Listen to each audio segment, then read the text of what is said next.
Shalom adik-adik. Selamat pagi. Selamat pagi. Gimana nih kabarnya di rumah aja?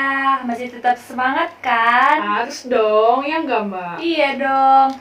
Sebelum kita memulai ibadah kebaktian sekolah minggu online, kita angkat satu pujian yang berjudul Hari Ini Harinya Tuhan. Kita nyanyi bareng-bareng ya.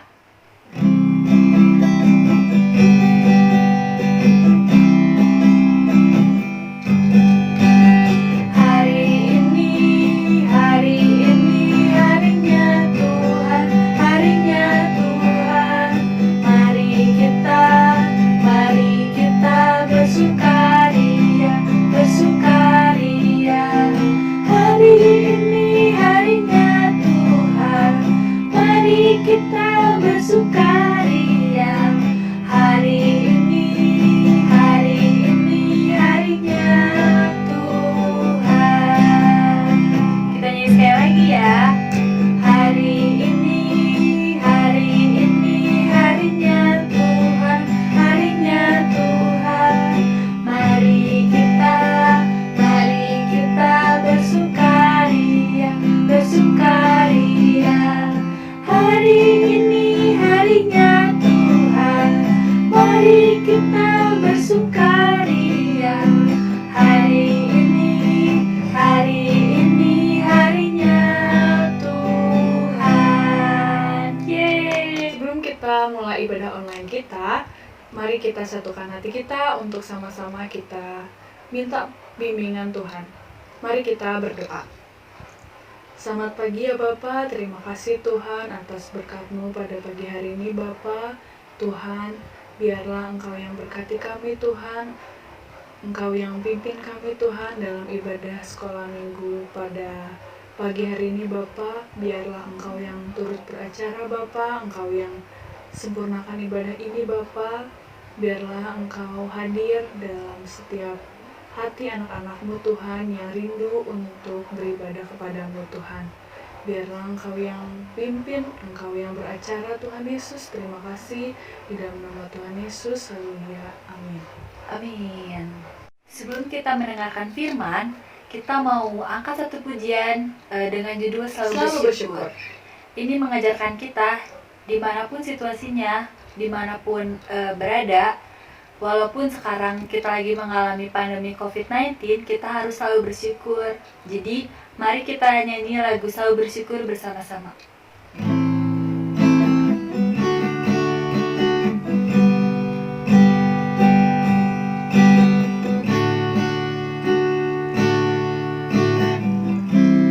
Dengan apa ku membalas kasih-Mu yang ku terima dari-Mu. Dengan apa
yuk firman Tuhan yang dibawakan oleh Baranti. Halo, selamat minggu adik-adik. Apa kabar semuanya? Pasti kalian semua sehat dan penuh sukacita kan? Jadi juga seneng banget nih hari Minggu ini. Kalau hari Minggu ini Baranti bisa dapat kesempatan buat share firman sama adik-adik. Nah, sebelum dengerin firman bareng, ajak dulu dong semua keluarganya, teman-temannya, di-share nih videonya biar kita bisa ibadah bareng-bareng, dengerin firman bareng-bareng dan dapat berkat bareng-bareng. Nah, sebelum kita dengerin firman, kita mau doa dulu. Kita mau tundukkan hati, kita mau satukan hati kita mau Roh Kudus yang memimpin. Dan kita mulai. Tuhan Yesus, Bapa kami, sungguh besar dan dahsyat Engkau Tuhan buat kehidupan kami. Terima kasih kalau hari Minggu ini kami anak-anak sekolah Minggu PKJ Bandung bisa berkumpul, bisa mendengarkan firman-Mu Tuhan. Biarlah Bapa, walaupun kami berjauhan, tapi hati kami bisa semakin dekat dan kami bisa semakin rindu untuk mengenal Engkau. Sebentar kami mendengarkan firman-Mu, biarlah Tuhan Yesus dan Roh Kudus-Mu yang memimpin kami, biar kami bisa mengerti dan memahami firman-Mu. Dalam nama Tuhan Yesus, kami berdoa dan ucapkan syukur. Haleluya. Amin. Adik-adik, sebelum mulai firmannya, Mbak Ranti ada mau nanya dulu nih sama adik-adik. Kira-kira adik-adik masih ingat nggak ya firman minggu lalu? Firman minggu lalu itu bawainnya tentang apa ya? Kalau boleh Mbak Ranti kasihku, minggu lalu itu Mbak Dwi ada bawa benih-benih padi gitu. Ada yang ingat nggak ya? Ya, bener banget. Jadi minggu lalu itu Mbak Dwi bawain firman tentang seorang penabur. Nah, firman seorang penabur itu pernah dibawain juga sama Tuhan Yesus. Jadi waktu Tuhan Yesus ngajarin banyak orang, Tuhan Yesus itu pakai nyebarin firmannya dengan bentuk perumpamaan. Perumpamaan itu adalah cerita-cerita yang mungkin kejadian di kisah nyata, dunia nyata, yang mungkin kejadian di dunia nyata, dan biar orang-orang yang dengarnya bisa masuk sama kehidupan mereka dan bisa dipraktekin sama kehidupan mereka juga. Nah, minggu ini berarti juga mau bawain kisah ya perumpamaan yang pernah dibawain sama Tuhan Yesus. Kisahnya adalah tentang seorang kaya sama seorang miskin nih. Nah, mau tahu ceritanya? Ikutin terus ya. Adik-adik, perumpamaan minggu ini diambil dari Lukas 16 ayat 19 sampai 31. Jadi ceritanya itu ada seorang kaya yang kaya sekali. Dia itu punya, sayangnya orang kaya, dia punya rumah yang besar, punya rumah yang bagus. Terus udah gitu asisten rumah tangganya tuh banyak. Ada asisten rumah tangga buat masak, ada asisten rumah tangga buat nyuci. Nah, udah gitu tuh dia selalu pakai pakaian yang bagus-bagus, yang indah-indah. Ternaknya juga banyak. Dan dia setiap hari suka bersukaria dengan mengadakan pesta. Tapi adik-adik di sisi lain ada seorang miskin. Dia ini adalah seorang pengemis yang cuma bisa tergeletak lemas di dekat pintu rumahnya orang kaya karena kelaparan. Dia itu gak punya uang untuk beli makan. Dia cuma bisa ngambil sisa makanan dari orang kaya ini. Nah, seorang miskin ini namanya adalah Lazarus. Tubuhnya ini dipenuhi sama borok. Luka-luka jadi borok dan terkadang anjing-anjing juga suka menjilat boroknya. Sampai suatu ketika Lazarus meninggal. Orang-orang tuh gak ada yang merhatiin Lazarus ketika Lazarus meninggal, tapi Tuhan merhatiin dia. Tuhan ngirimin malaikat-malaikatnya dari surga buat ngangkat Lazarus dan membawanya ke pangkuan Bapak Abraham. Gak lama dari Lazarus meninggal, orang kaya ini juga meninggal. Karena dia orang kaya, jadi dia mendapatkan pemakaman yang luar biasa dari keluarganya, upacara yang megah.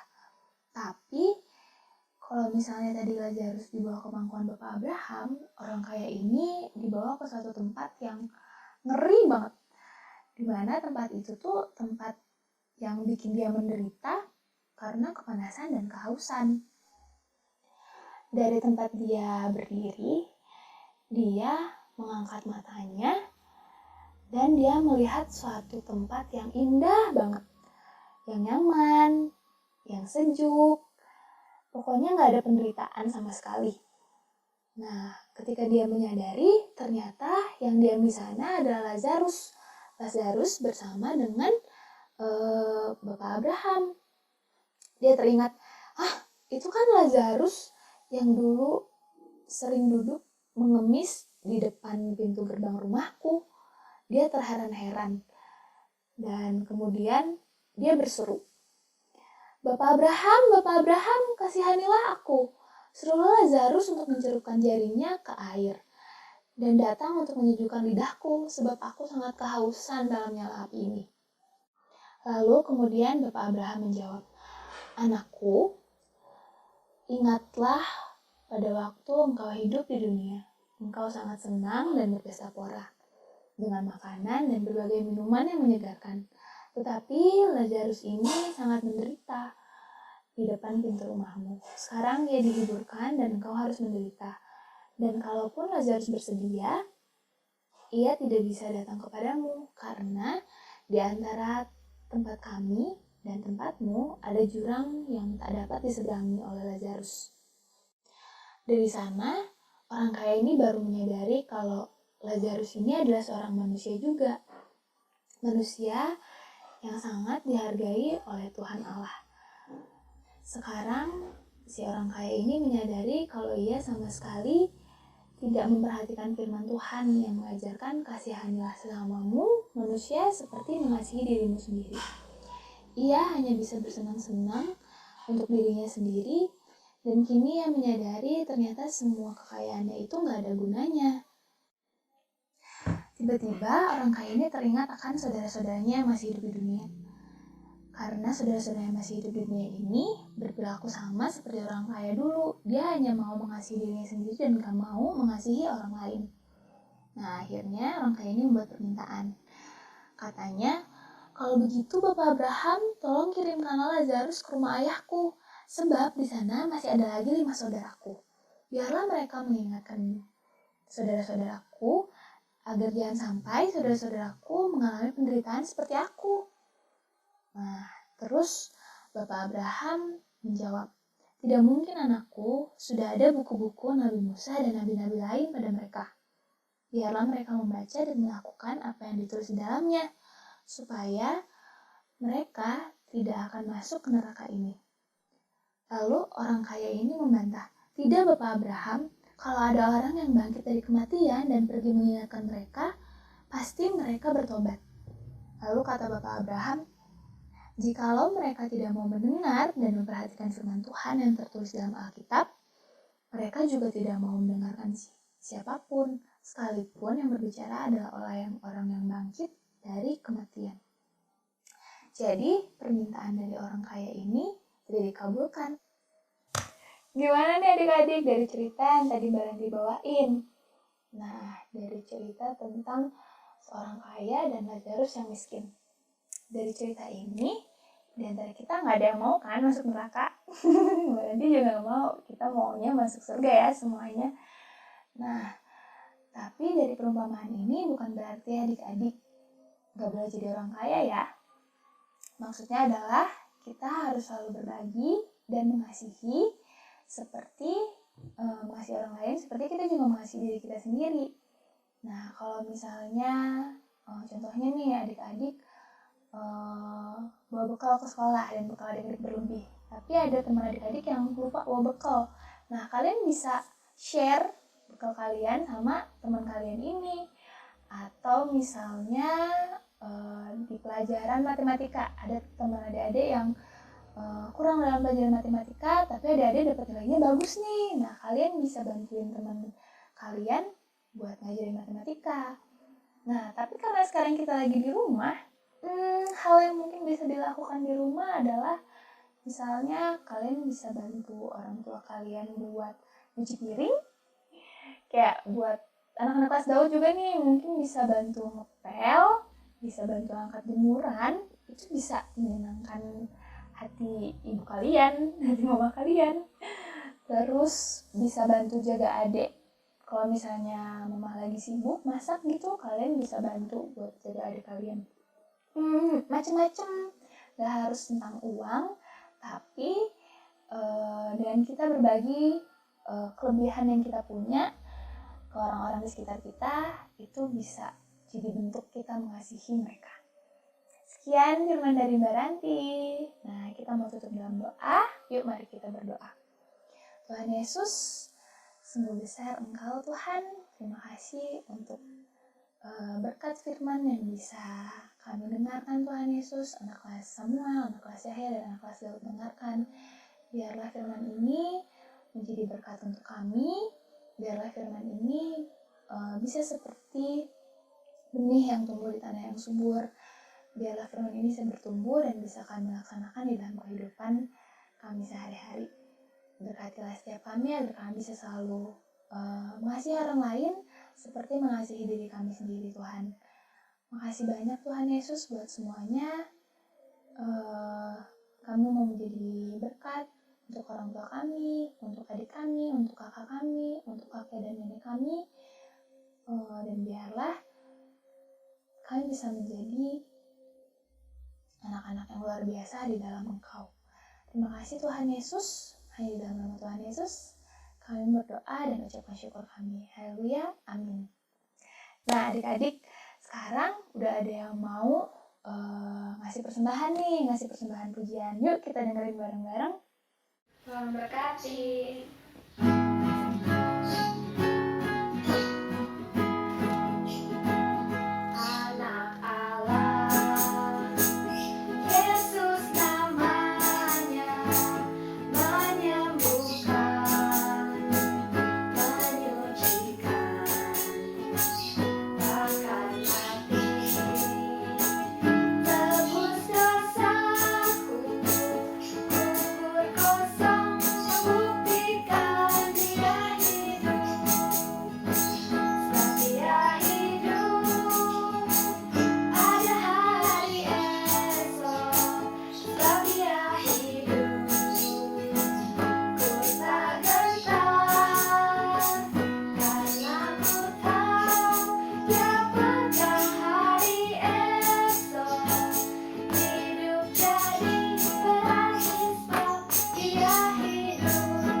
Nah adik-adik, bagus ya tadi penampilannya Sirena.